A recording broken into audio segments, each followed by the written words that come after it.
Good morning. How are you this morning? Welcome to Monday morning in beautiful Brisbane, Australia. My name's Linda and I'm a trauma recovery consultant, and it's wonderful to have you here. If you're here this morning for the first time, welcome. What we often do is go through a list of information for you, and you can sit down and take notes. So grab a pen and paper. And today, if you've got a piece of paper like this, like an A4 piece of paper, or if you've got a few pages in a book like this, that'll be really handy. So just grab it. Good morning, Charlene. It's lovely to see you this morning. And because I'm going to give you some information this morning, but as I give you the information, you will want to take notes, but you also might want to be able to not just take notes, but write down some information that will help you. Good morning, Craig. Wonderful to see you from the UK. And I can't remember India's 2:30 a.m., but it's still late for you, I think. And as you take notes, now this morning it's important that it's on paper. So sometimes I say you can take notes and stick them on your phone. But this morning it's very tactile what we want to do, the example that we want to do. So it is important that you write it down because you want to engage the prefrontal cortex. You want to engage your senses. And remember that part of what happens for us is that our sensory system in our brain becomes blunted from our adverse childhood experiences. So 9 p.m, awesome. So what we want to do as we write it down, we really gain a lot of sensory input from this exercise as well. Now this is something that I learnt from my trainer, and I also, as we know, going to put my individual spin on it as well, so that we can gain more from the experience. So it's not just information, we're going to gain more from the experience. Good morning, Josephine. I was just saying that if you've got a piece of paper, a piece of A4 paper, that'll be really helpful this morning. Well, actually 4 pieces of A4 paper, or you could divide it into 4. Or if you've got a notebook where you've got a few pages where you can put the heading at the top of each page, that'll be really helpful as well. Now this is a very tactile experience. We're going to write it down. If you have questions along the way, ask them. But what I want to be able to do this morning is keep going with the presentation in order that we gain the most from it, okay? But I will answer your questions at each point that I can. Now, so what is the lying triad and the dark guard? It sounds very, when I first heard the term, I went, what on earth is that? And it actually took me a while to wrap my head around it until I saw what my coach, trainer, mentor, everything, she's a wonderful lady, had put together. So, first of all, let me show you what it is. Here we go. So, the lying triad. So, it's 3 things, 3 lies that we take on from adverse childhood experiences, okay? So we take on 3 lies. I am to blame, I am not worthy, I should be ashamed. And then the dark guard is I am powerless. Now I'll explain that all as we go along as to why the dark guard is I am powerless. But first, what we want to do this morning is grab your piece of paper, and we want to, just let me move some of my desk around. I got busy last night and I completely forgot to clean up. And I'm going to use a big texter because then you'll be able to see what I'm writing. Now, whilst we took on these beliefs as a child, we need to bring it all into the present and be able to identify how that's happening for me in the present. So what impact it's happening for me right now. So what you want to do at the top of your page is write down the first one, which is I am to blame. Okay? Doesn't matter whether you write it in the middle would probably have been better, but now I think about it, but it doesn't matter. So we want to write down I am to blame. Now, here's what we want to do. We want to be able to observe in ourselves, in our lives, where we are believing I am to blame. Now, how can we recognise as an adult where I believe I am to blame? Okay, one of the first things you can do is look at all the times that you apologise profusely, okay? And I had a really super bad habit of basically apologising for my very presence, okay? And I didn't even realise it. I didn't understand it until a really good friend of mine said to me, you don't need to apologise for that. I said, I don't. I can laugh now, but this is serious. As in, this happened for me for many, many years without me understanding what was driving it. So if you were to look into your day-to-day life, where do you feel it's your fault for everything that happens? So my words were always, oh, I'm so sorry. And I didn't realise that I was blaming myself for circumstances that are out of my control. Okay? So when you're engaging with other people, where do you find yourself feeling that it's all your fault? Okay? Now what you can do is then write all over this page, where do you feel that it's all your fault? Now, one of the areas that we can look at, and then write it all down, okay? Write down the areas where you feel or you believe that I am to blame. This is all my fault that this happened. And it gives you an opportunity to be very real and raw and honest with yourself about where you're feeling this. Now, if we can't get it out and get it down, then we stay stuck. And we don't want to stay emotionally stuck because we want to get to the stage where our whole heart area and our whole gut area, our whole being, our whole nervous system feels joy at being alive. Okay, so this is one of the things that we do, is we write it down. Okay, if we can't recognise it or we refuse to recognise it, how are we going to change our behaviour? How are we going to change the belief? So that's what we do with I am to blame. We've got to recognise where I feel guilty. Oh my goodness, I think I've lived my whole life in guilt, and until I did this exercise, I didn't realise how I felt guilty for everything. And it's crazy because we're adults and we're not, but because of how our brain developed, it's just this automatic pilot that happens and we don't know. So you can look at the areas in your life where you are always saying, I have to, okay?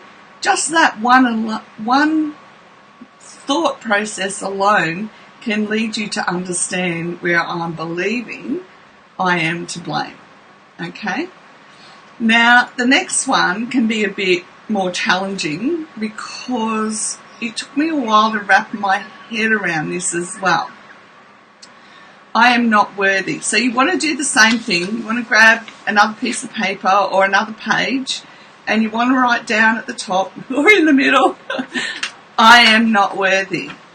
And again, we want to sit there and we want to say, where do I feel that I am not worthy? For me, the question then became, worthy of what? What am I not worthy of? And then I realised that the core message as a child is, I am not worthy of your love. Okay? And look, I love my mum. My mum's been passed for over 20 years now. I love her incredibly. And for me, it's very much generational. What was passed down is generational. But I can see in our relationship how I came to feel as a child that I am not worthy of your love due to things that were outside of her control at the time, but that's how I came out of my childhood feeling. And I guess I still have some areas of that to work on, because I still feel like, even just talking to you, it still feels like I'm not worthy of her love. Now, what happens is, how you can see this in your life is you will keep doing for people even when it crosses your personal boundaries. Okay? We have to begin to believe that we are worthy of love. We have to choose this belief. And as we choose the belief, it also identifies areas where we are not believing we are worthy of love. Okay? And it's got to be okay, because this came out of adverse childhood experiences. It's got to be okay that we explore this and say, I can recognise this in my behaviour. I can recognise that I'm going to put up with somebody else treating me badly because I don't believe I'm worthy of love. Oh my goodness, when I look back at so many situations in my life where I was, as an adult, where I wasn't treated well, and it was because of this core belief that I didn't even know I had. So I'm acting as an adult as in, I'd do anything to help anybody that I could. But then the programming inside of my brain is I'm not worthy. So I keep doing things above and beyond and end up being hurt and disillusioned in the process, because I didn't understand that I needed healthy boundaries, because we didn't come out of childhood knowing what healthy boundaries were when we had adverse childhood experiences. We have to learn them. Whether we like it or not as an adult, we go through a lot of reparenting ourselves, okay? And that's okay. It's just that if we don't know it and we don't have the language for it, how on earth are we going to put into steps what we need to do as an adult? It won't make sense. But now, knowing this, we go, right, part of my recovery is I need to identify where I've got to reparent myself. So as we do this, and as we build this deep awareness into our heart, and our heart opens up more, we know that we don't need to tolerate bad behaviour from other people. Now, here's the difference. If somebody in our life behaves badly as an adult and we say, look, I'm really sorry, but I'm not up for that behaviour, for whatever reason, okay? If that other adult, whether they've got a secure attachment or not, okay, so whether they've had trauma in their life or not, says, okay, I can see that and I'm really sorry and I will change that. Or we sit down and we communicate what's going on so that we both understand the bigger picture, then that is a healthy relationship. It's the willingness as adults to sit down and communicate through adverse experiences that we know that we're having a healthy relationship, okay? There's always going to be misunderstandings or growth as a person in a relationship, and we want to be in a relationship with somebody who's prepared to sit back and self-reflect and say, oh yeah, I can see what you're saying, I can see what my behaviour's like. But the conviction's got to be in their heart to change.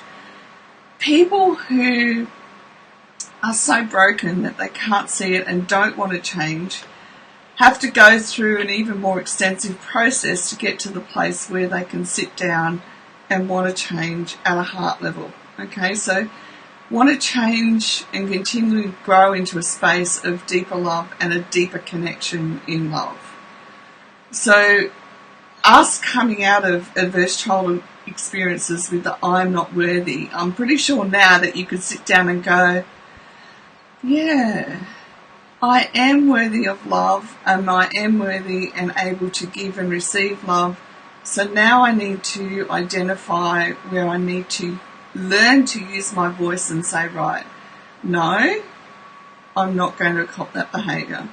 Now, here's the thing. That's just the beginning of that. And then as you go on, now I taught my kids a lot of this just through the years of engaging with each other. Now, as they've gone into adulthood, we were out, my youngest son and I were out one day doing grocery shopping.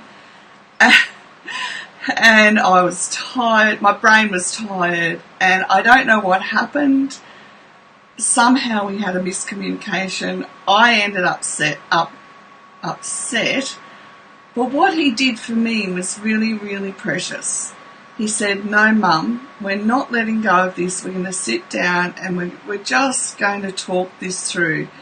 So it's not just talking through the behaviour, it's talking through an understanding of what I understood and how I felt with what he said and what he actually said and what he actually meant. Okay? And in this way, you can come back to an even platform, if you like, in an even relationship where we both understand each other. And this is something that we have to work on because we didn't learn it. We've never learned it in our life.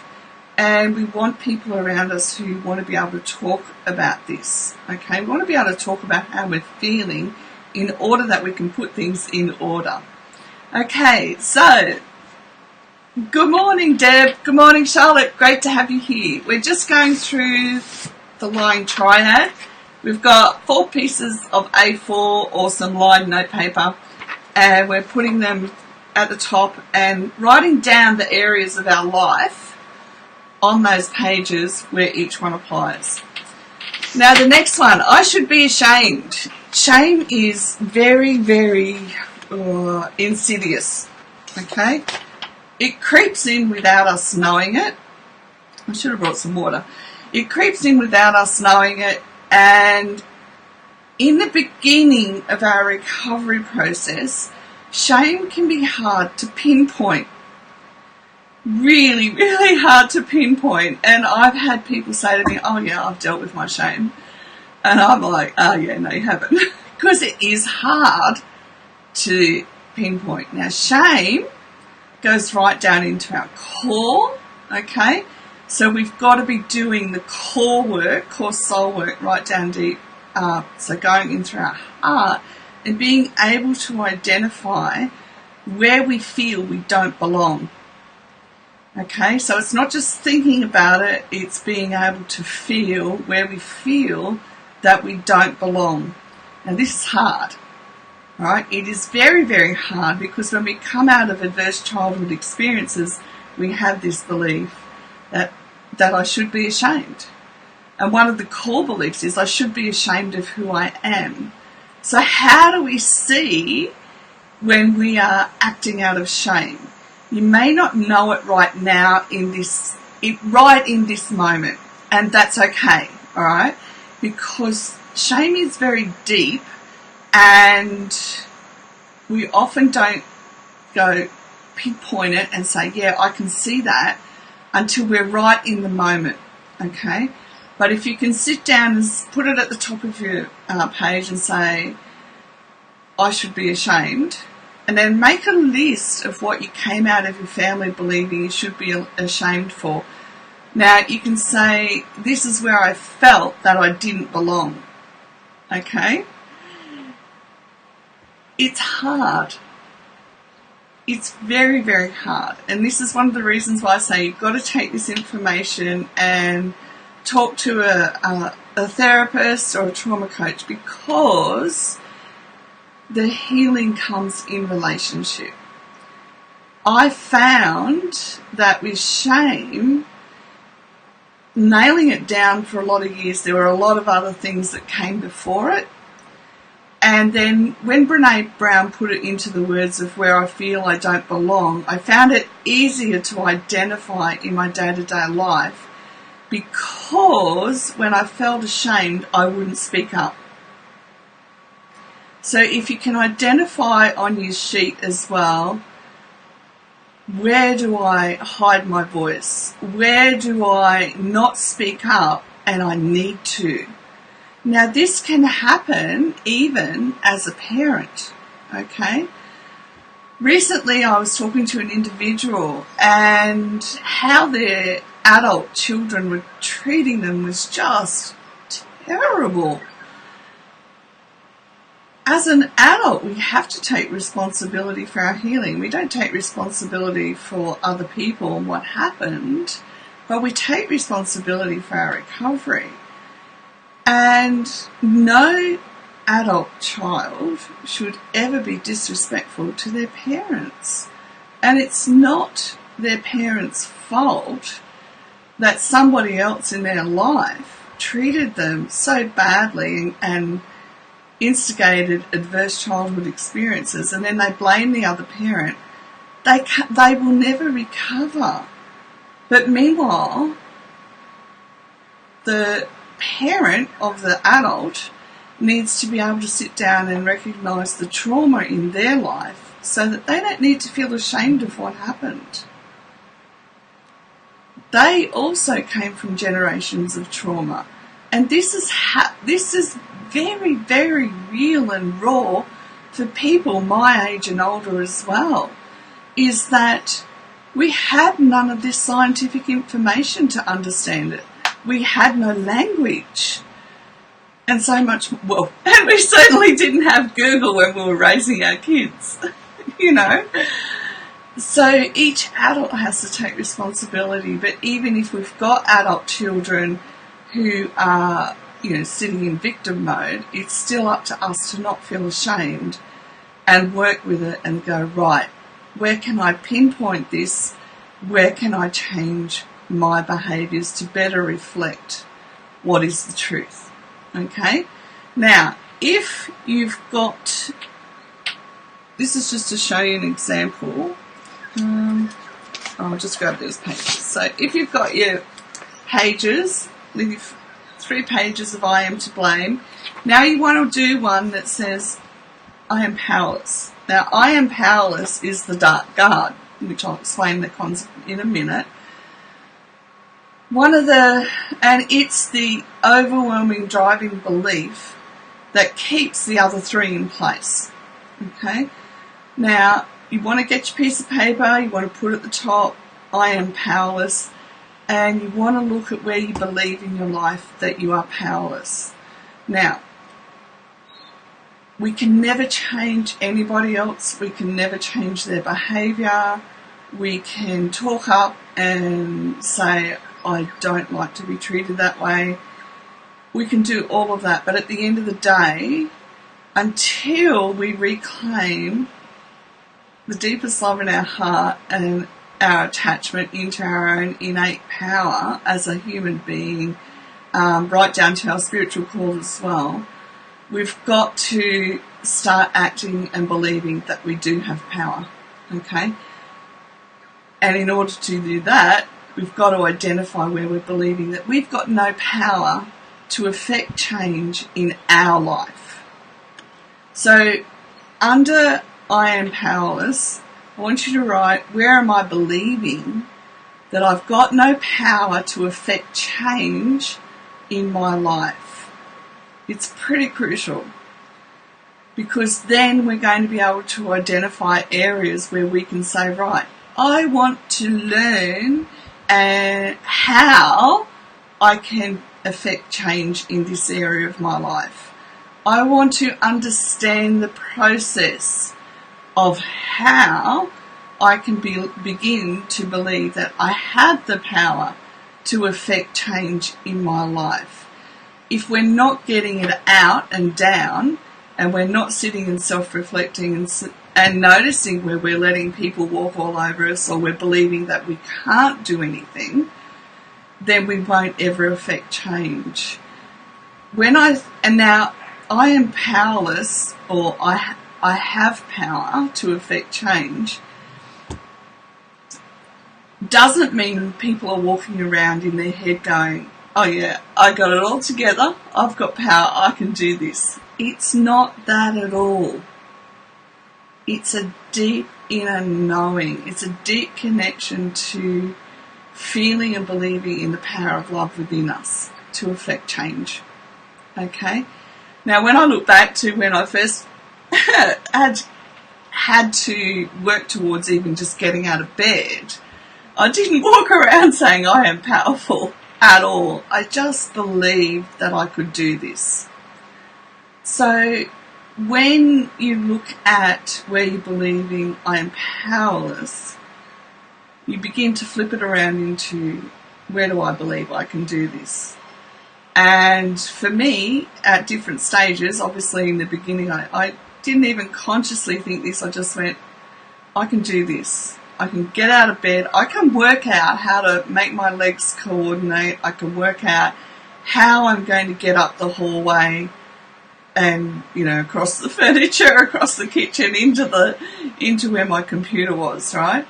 I had to work out how to take each step and pray all the way that I didn't fall over because I didn't know how I was going to get up. I had no coordination. I'm still working on areas of my brain to coordinate, but it's all doable. Now, what you want to do is it may release feelings throughout this, so keep your Kleenex handy. I know I probably should have taken shares in Kleenex years ago, but all of this stuff is healthy. Now, remember to have your water to drink as well. I just find that the water helps, for some reason, just helps flush everything through, okay? Now, what we want to do is wrap the I am powerless around the other three sheets and have them all together.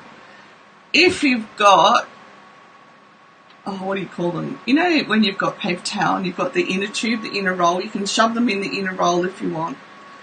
And I want you to write on the outside of that, I am powerful. Okay? I can affect change in my life. And here's what you want to know. You can. Now, you can unroll the tube, alright? And then what you can do on the reverse side of each page is we're going to turn it around. Alright? I got so much paperwork on my desk I can't find it. Here it is. Okay, so on the reverse side of your sheet, okay, so I am to blame. We're going to write on the backside, reverse side of that is I choose to be responsible. So I choose to be responsible for my own thoughts, feelings, and actions. Okay, so you're right. I choose to be responsible for my own thoughts, feelings, and actions. Now what you do is look at your list of where you've written I am to blame, and I want you to begin to turn them around. So if you believe that I am to blame for my marriage breakup, I had a couple of those. We can't take all the blame ourselves. So I choose to be responsible for my own thoughts, feelings, and actions. And if it's in relation to my marriage breakup, I'm going to then make a list of what I am responsible for. What parts am I responsible for, and what parts do I need to just put over to the side because they are not my responsibility? These are the things that I cannot change. So we want to list the opposite of where we're to blame in order that we can start just holding on to thoughts and feelings and actions of where we take responsibility, okay, for whatever it is. And we need to do this because we're engaging our prefrontal cortex to put everything in its correct order, okay? It's so important. I can't emphasize enough how important this is. With I am not worthy, we want to turn it around and we want to write a list of all the things that I am worthy of. And you can turn all the statements around that you wrote in relation to I'm not worthy, turn them around to where I am worthy. I am worthy of all of these things. Okay? And these things are important from the perspective that they also help us value who we are as people more. So as we proceed to go into recovery deeper, we value ourselves as a person, okay? And this is also part of reparenting. So I have value within me. There is a value that you can't quantify if you don't do the work, okay? Now, I should be ashamed. We want to get rid of this language around shame, and we want to turn it around to I belong. I belong, and on your list, on the reverse side of I should be ashamed, we're going to write I belong. Okay? And turn everything around on the opposite side of your page to where you do belong. Where, you know, like if you believe that you don't even deserve to take up space to breathe air, and that's how bad it can be, and that's how deep the pain can be, then we've got to learn to turn these around. You can do this process repeatedly. And, you know, even if you're in advanced stages of recovery, sit down and do the self-reflection so that you can feel the genuine feelings of the truth of who you are. I am powerless. We want to turn that round and we want to enjoy this and we want to say, I am powerful. And we want to turn around everything we wrote on the other side of, underneath I am powerless, into where we can see that we can affect change in our life now. It may mean that we identify areas of our life where we go off and we learn how to do something new. Okay?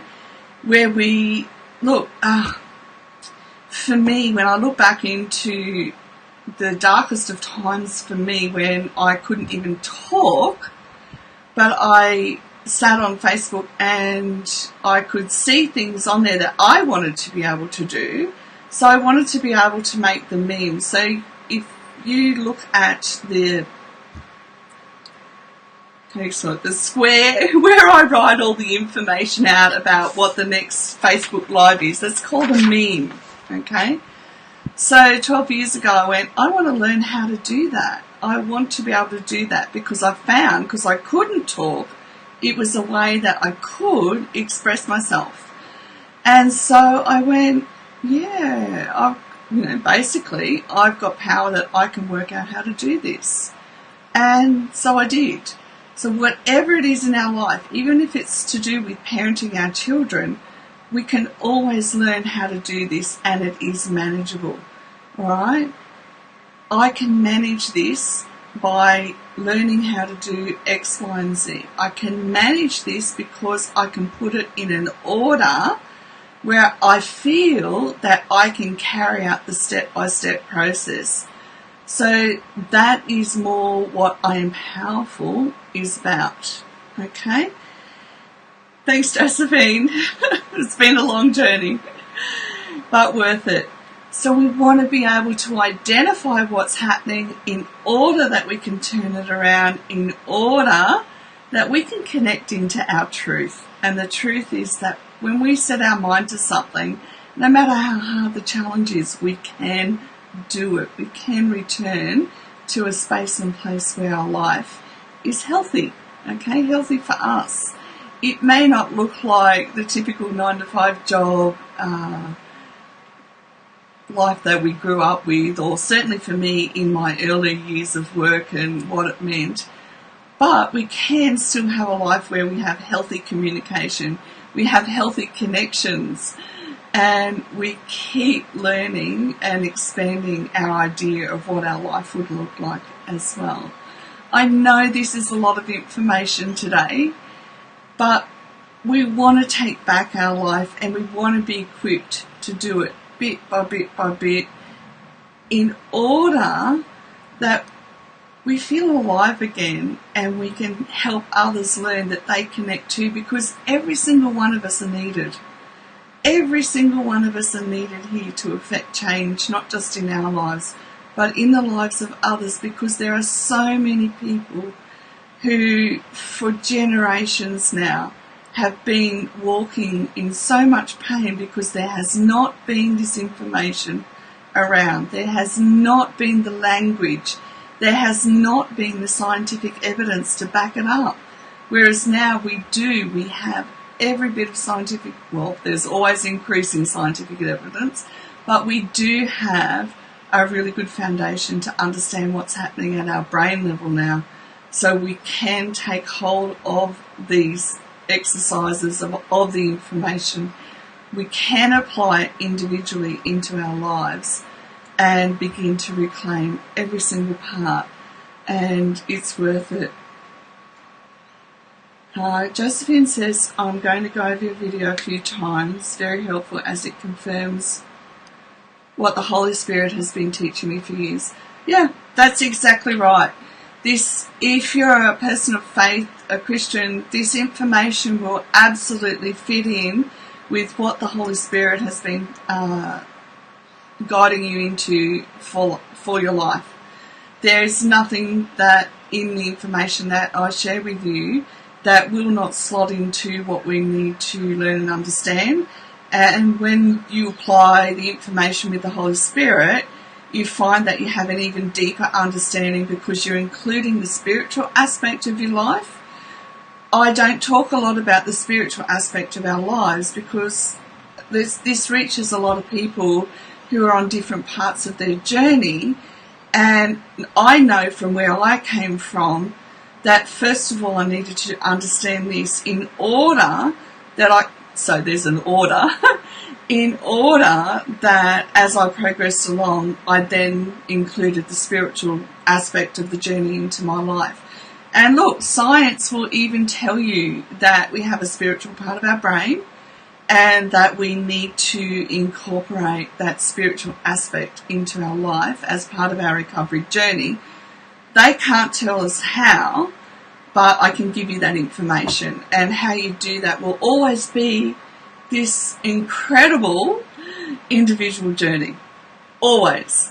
Okay? So what people's spirituality looks like will always be different for everybody, but it's also when you've included a spiritual journey into your recovery, what you find is that it's a dynamic, progressive revelation of who God is along the way as well. So I didn't start off in the Christian way at all. It's just been part of a dynamic, progressive revelation along the way, okay? Because the last thing anybody who's experienced emotional, sexual, or physical abuse needs or wants is somebody coming along and saying, Jesus is the way, or God is the way, or it's God's way. Do you know what that does to somebody? That's just as abusive as, parents or abusers are. They're saying, life's my way, and that's it. No correspondence will be entered into. So you can't, as people of faith, you can't go around shoving your beliefs down somebody else's throat, because it's just like re-abusing somebody because of what they've come through, what their life was like.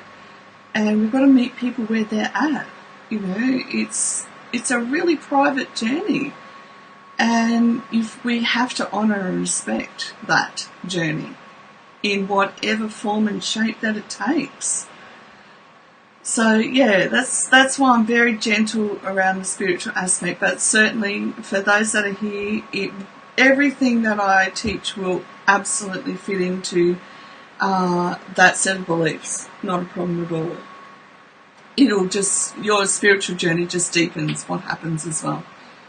Okay, thank you. I know this morning was a long one, and I know that you'll probably need to go back over it, but that's okay. That's why we do the recording, so that it's always there for you. I want you to feel free that you can reach out to people. Jump into the Facebook recovery group that I run with a wonderful group of admins where you are emotionally safe, all right? And you can begin to talk about these things and what happened for you.